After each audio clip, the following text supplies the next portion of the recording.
Hi everyone, it's Marianne again, and I'm just checking in. It's exactly 1 week today that I got my very first set of braces as a 46-year-old, and that's all very exciting. So I have to say that it has been a rough week. There is no doubt that sorry, we've got Wild Kingdom going on. All the cats and dogs are in here today, so you'll be seeing them.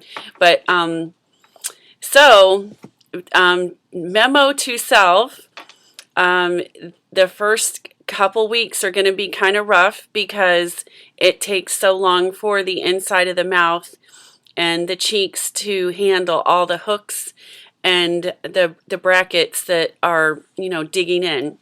So last time I told you that one of my brackets had popped off a tooth, and it was my crown that it fell off of. So I did finally get back into the orthodontist to get that taken care of. And what he did is he actually left it off. So I could have just taken the rubber band off the bracket and before when it happened, and then just took the bracket in with me. And then I wouldn't have had to deal with it cutting into my cheek so much and waxing it the whole weekend and things like that. However, a lot of times, though, they do want you to just save it and leave it in place, and they'll re-glue it. In my case, they actually just took it off. So, oh well, there it is. So, but the wax, kept it in place, and it worked out pretty well. Let's see, what else? He took the back of a mirror. First he said, are your hooks bothering you? And I'm like, I don't know all the terminology. And he took the back of a mirror and he really pushed down these hooks, especially along in here, well, actually everywhere, that have been really digging in. So that helped enormously. And of course, getting the broken bracket off, that helped. And he actually cut, where did he do that? He actually took some of the wire off in my upper jaw. I think he was trying to fix something and it broke the bracket. And since I was just in there for a quick repair and not a full appointment, he is just left it. And so next time I'm going to go in a little bit earlier, and then they're going to try to replace both of them. However, we are kind of waiting for my one crossbite tooth. Let me show you that really quick. And I did kind of eat dinner and I didn't brush my teeth yet. So I did drink some water. Pretty sure there's nothing in there, but that would be horrible if there was. So I have the crossbite. Let me show you that. Well, it's kind of hard to see because I've got wax all over my teeth. But where my finger is, let me see if I can get in a little closer. There, you can see it there.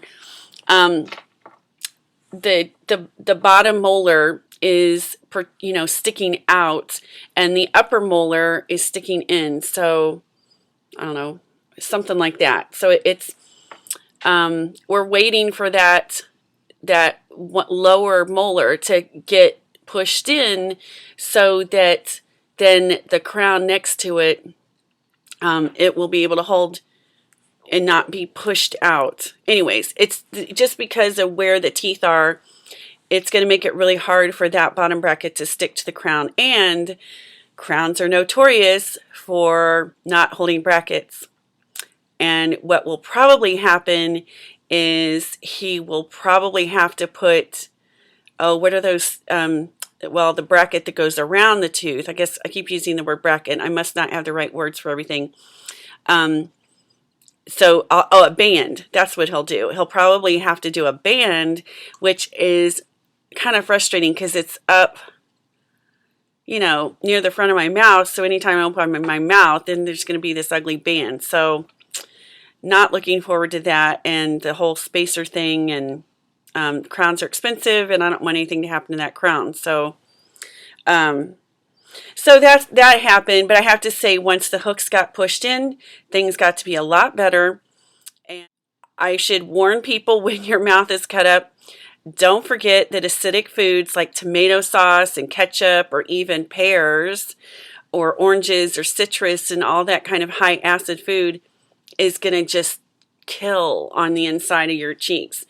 And I've kept up with brushing twice a day in the last couple of days, 3 times a day at first, and irrigating with the hydrogen peroxide rinse that I had showed you before.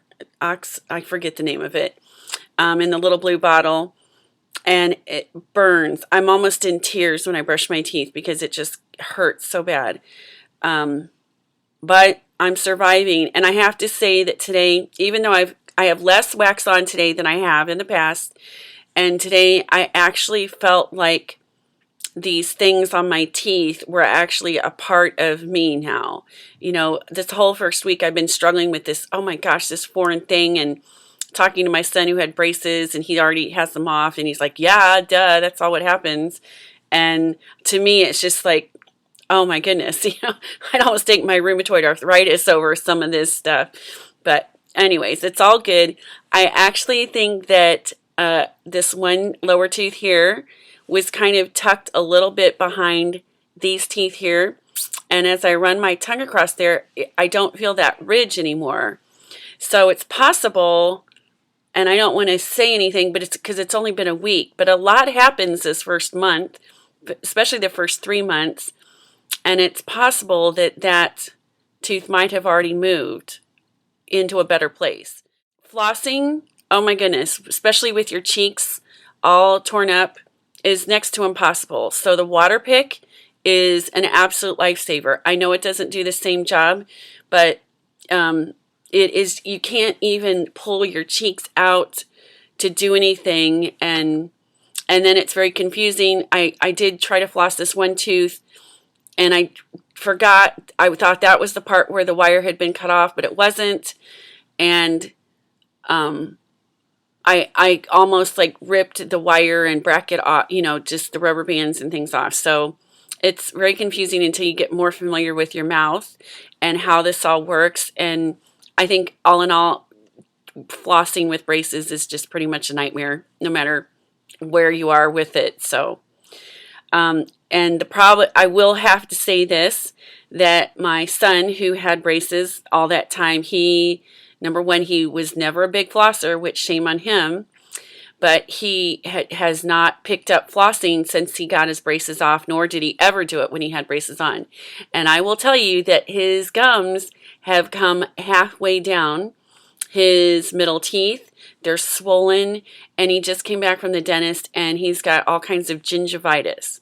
And the problem with that is if it's left unchecked over time, the tissue will get hardened, and no matter how much you floss, you can't get that gum to go back up to where it's supposed to be. It's kind of like pushing your cuticles back. So they also, both my sons, I got them a nice Sonicare one day at their orthodontist, and they haven't been using it for the last 2 years, and so that also would have helped. So it's a big investment to get those kinds of tools, and it was kind of a little bit of a sacrifice for us, I think. And but it makes all the difference in the world. And what happens is once that tissue gets hard, then you have to go to the oral surgeon, and they have to laser and resculpt the gum line. So want to avoid that if possible. So that's the update. I am surviving. The weekend after I got them, and I got them on a Thursday, was, I have to say, really tough. I mean, you just have to not plan a whole lot. Eating out in public, nightmare, especially with all the wax on, and then you're eating the wax half the time. You think it's part of your food, and it's actually the wax. So I hopefully will lose some weight because half my diet seems to be wax. I've gotten better though. But just hang in there, and it'll be worth it. I keep telling myself that. And I think after the first month or two, I think is when things just become second nature, and it's no big deal. So there you have it. And I'll give you my waxy smile with my pink bands, which I've heard make your teeth look more yellow. But my sister had her surgery, and so far she's doing very well. And so I'm wearing them for her. I have pink bands, and I have a pink bracelet, in honor of breast cancer, which my sister is struggling with. So there you have it, and have a really great day, and we'll talk to you next time. See ya.